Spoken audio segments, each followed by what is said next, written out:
বিসমিল্লাহির রহমানির রহিম। উপস্থিত আমার চ্যাম্পিয়ন ভাইয়েরা এবং চ্যাম্পিয়ন ভাইদের সাথে চ্যাম্পিয়ন কোচিং স্টাফ, সবাইকে আসসালামু আলাইকুম। আর শুরুতে আমি ধন্যবাদ জানাতে চাচ্ছি আমাদের 11টি প্লেয়ারের সাথে যে 12তম প্লেয়ার ছিলেন, সেটা হলো কারা? আমাদের দর্শকরা, আপনারা। প্রতিটি মুহূর্তে মালদ্বীপ থেকে আমরা মনে হয় না যে ইন্টারনেট বা ফোন লেগেছিল, মানে ওদের চিৎকার মনে হয় স্ট্রেট মালদ্বীপে বাংলাদেশে আমরা শুনতে পেরেছিলাম। আমরা দেখেছিলাম যে আমাদের দর্শকরা কিভাবে আমাদের আন্ডার 20 টিমকে না, আমাদের ন্যাশনাল টিমকে সিঙ্গাপুরে, আমাদের অনূর্ধ্ব 20 মহিলা টিমকে থাইল্যান্ডে এবং তার আগে আমাদের নারী দলকে অস্ট্রেলিয়াতে প্রতিবার আপনার সাহস দিয়েছেন, অনুপ্রেরণা জাগিয়েছেন এবং একটা বার্তা দিয়েছেন যে বাংলাদেশ আর থামবে না, বাংলাদেশ আর পিছিয়ে নামবে না। তাই ধন্যবাদ আপনাদের সকল দর্শকদের। অফকোর্স আমাদের ভবিষ্যৎ, আমাদের বর্তমান অনূর্ধ্ব 20 ফুটবল দল একটা জিনিস প্রমাণ করে দিয়েছে, সুচেষ্টা থাকলে, দেশপ্রেম থাকলে এবং আমরা ঐক্য থাকলে পৃথিবীতে কোনো শক্তি নাই যে বাংলাদেশকে পরাজিত করবে। তাই আমাদের স্বাধীনতার মাসে যে যাত্রা তারা শুরু করেছেন আমাদেরকে আবার মনে করে দিয়েছে যে যতবার কোনো না কোনো চ্যালেঞ্জ সামনে আসে, আমরা বাঙালি হিসাবে, বাংলাদেশি হিসাবে যুবকরাই সব চ্যালেঞ্জ মোকাবেলা করবে। তো ধন্যবাদ আমাদের অনূর্ধ্ব 20 দল, আজকের জন্য না এবং ভবিষ্যতের জন্য। আপনারা যখন এই দলটাকে দেখেন, আমি একই জিনিস দেখি। আমরা কোনো ধর্ম দেখি না, আমরা কোনো ভাষা দেখি না, আমরা কোনো জাত দেখি না, আমরা দেখি বাংলাদেশ।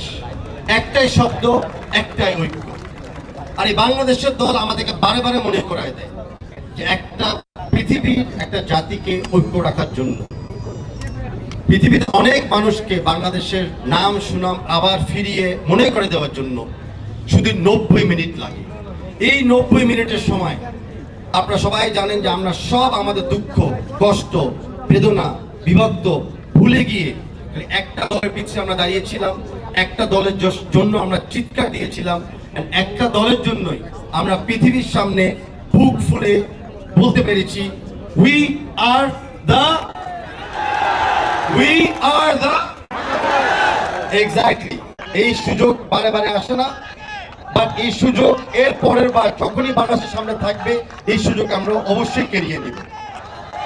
আমরা সবাই ধন্যবাদ জানাতে চাচ্ছি যার অবদানে আজকে আমরা দাঁড়িয়ে আছি, যার অবদানে আজকে পুরো বাংলাদেশ ঐক্যভাবে নতুনভাবে দাঁড়িয়ে আছে। সে হলো আমাদের প্রাণপ্রিয় মাননীয় প্রধানমন্ত্রী তারেক রহমান সাহেব। উনি তাৎক্ষণিকভাবে টিম যাওয়ার আগে উনি আমাদের মাননীয় প্রতিমন্ত্রী সাহেবের সাথে বারে বারে খোঁজ নিয়েছিল যে টিমের অবস্থা কি, টিমের মেন্টাল এবং ফিজিক্যাল স্ট্রেংথ কেমন আছে এবং টিমকে উৎসাহ দেওয়ার জন্য আমরা কি করতে পারি। সেই ব্যাপারে আপনারা জানেন যে আমাদের সরকার এখন ক্রীড়ার ক্ষেত্রেও ক্রীড়া কার্ড এবং ক্রীড়াবিদদেরকে একটা মাসিক বেতনের চুক্তিতে নিয়ে এসেছে। কেন? কারণ আমাদের প্লেয়াররা যখন মন খুলে খেলতে পারবে, ওদের আয় বা এটাকে পেশা হিসাবে দেখতে পারবে, তখনই তাদের পরিবার সুস্থি পাবে। পরিবার যখনই সুস্থি পাবে, আমাদের প্লেয়াররা দেশের জন্য লড়তে পারবে, আমরাও লড়তে পারবো। মাননীয় প্রধানমন্ত্রীকে ধন্যবাদ জানাচ্ছি যে খেলা শেষ হওয়ার সাথে সাথে উনি ওনার পার্সোনাল ফেসবুক আইডি থেকে আমাদের মনে করে দিয়েছে যে উনি আমাদের খেলাটা দেখতে ছিল, প্রত্যেকটা প্লেয়ারের ব্যাপারে উনি খোঁজ খবর নিচ্ছিল।